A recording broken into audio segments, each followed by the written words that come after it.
You know, sometimes you just get that feeling, right? That urge to really get a story that's kind of stuck in your head, something really compelling, maybe a bit unsettling, but you don't have like hours to dig through everything. Yeah, exactly. Well, that's what we're doing right now, Hmm.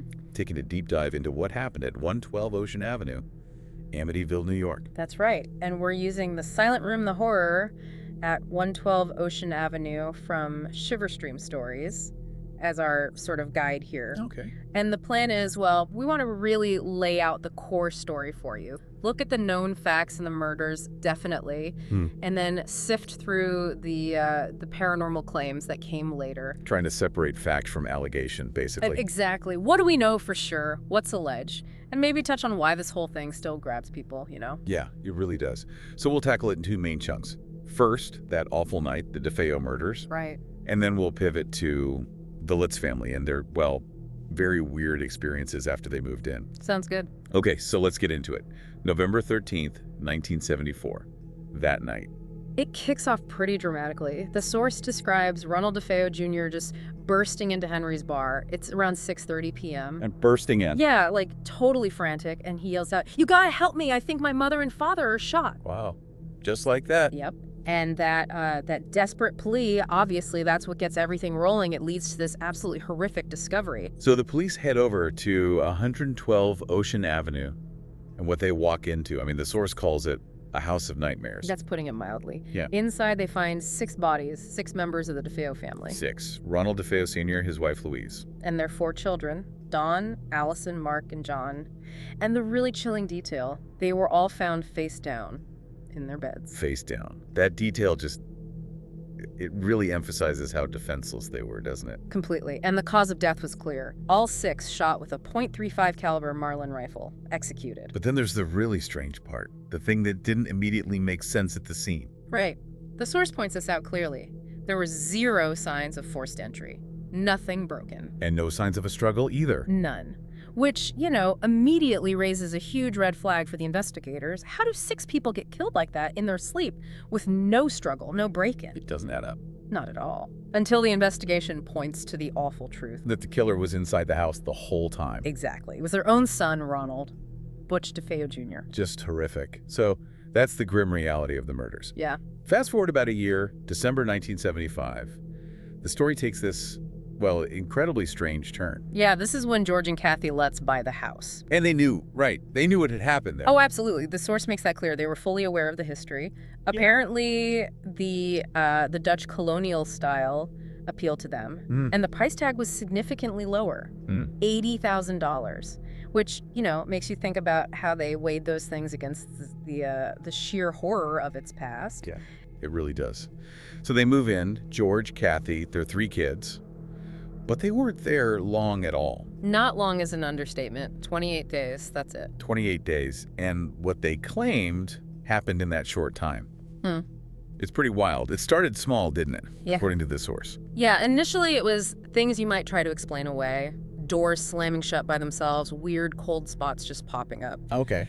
And get this, a room suddenly filled with flies in the dead of winter. Flies in winter, that's odd. Definitely odd. You could maybe think, okay, old house, drafts, maybe some weird insect thing, but then it ramped up big time. Right, the escalation, that's key. Like George waking up every night at the same time. Exactly, 3:14 a.m. every single night, which happens to be, you know, the estimated time of the DeFeo murders. That is just creepy. That specific detail sends a chill down your spine. It really does. It adds this layer of, I don't know, unease, like some kind of psychic echo or something.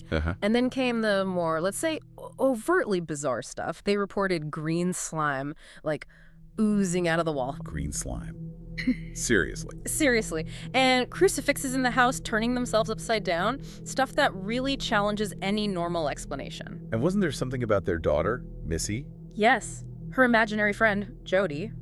Only Jody wasn't so imaginary, according to Missy.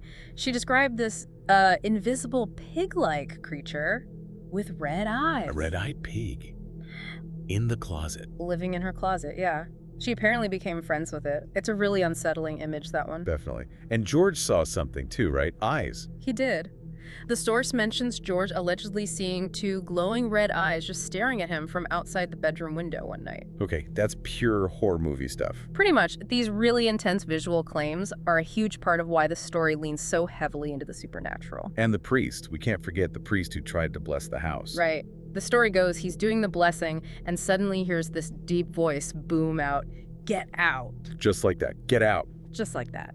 And afterward, he apparently got really sick, developed these strange blisters on his hands. Another really dramatic piece of their story. Wow.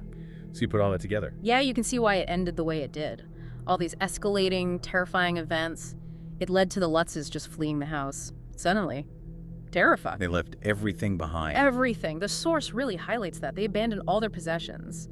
Which speaks volumes, doesn't it? Yeah. About the level of fear they must have felt. It really does. You have to be incredibly scared to just walk away from everything you own. Absolutely. So, okay, we've got the undeniable horror of the DeFeo murders, and then these really intense, highly debated claims from the Lutzes. Two very different but connected phases of the story. Which leads us to, the aftermath, the debate, the questions that still hang around 112 Ocean Avenue. And the source touches on this ongoing argument.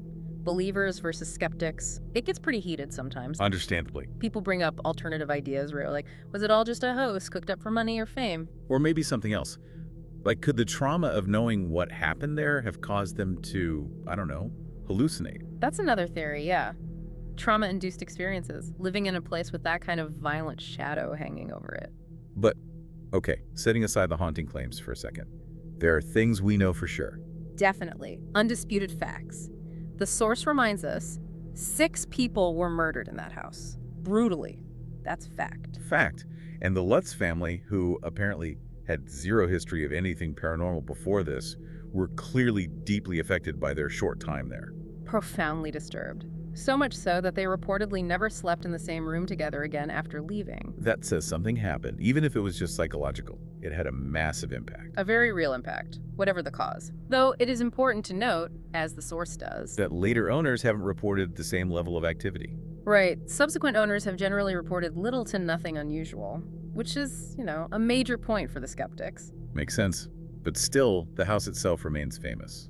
Or infamous. Oh, absolutely. The notoriety persists. The source even points out those quarter moon windows. They've become like this instant symbol of the whole chilling story. They really have. And Ronald DeFeo Jr., the one who started it all. He died in prison back in 2021. And the source makes a key point.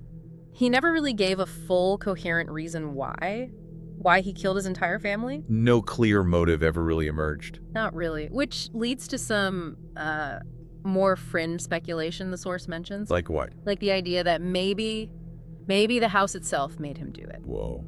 Like the house told him to. That's the chilling suggestion. Some believe the place itself has this malevolent influence tied to the land or the structure. That's a heavy thought. It is. So, wrapping up this deep dive into Amityville, it really leaves you thinking, doesn't it? About places. Can a place, hold on to trauma? Can the sheer awfulness of what happened somewhere actually exert some kind of influence later? It makes you ponder the nature of memory, maybe not just ours, but like a place's memory, if that makes sense. Yeah. And it gets you thinking about belief, about how we process terrible tragedies and how we deal with things we just can't explain. What do you, listening right now, think about it all? Yeah. Does the story resonate because of the potential haunting or because of the undeniable human darkness at its core? Or maybe both? It's definitely complex, lots of layers. Sure. Definitely something to keep mulling over. Please subscribe to our channel.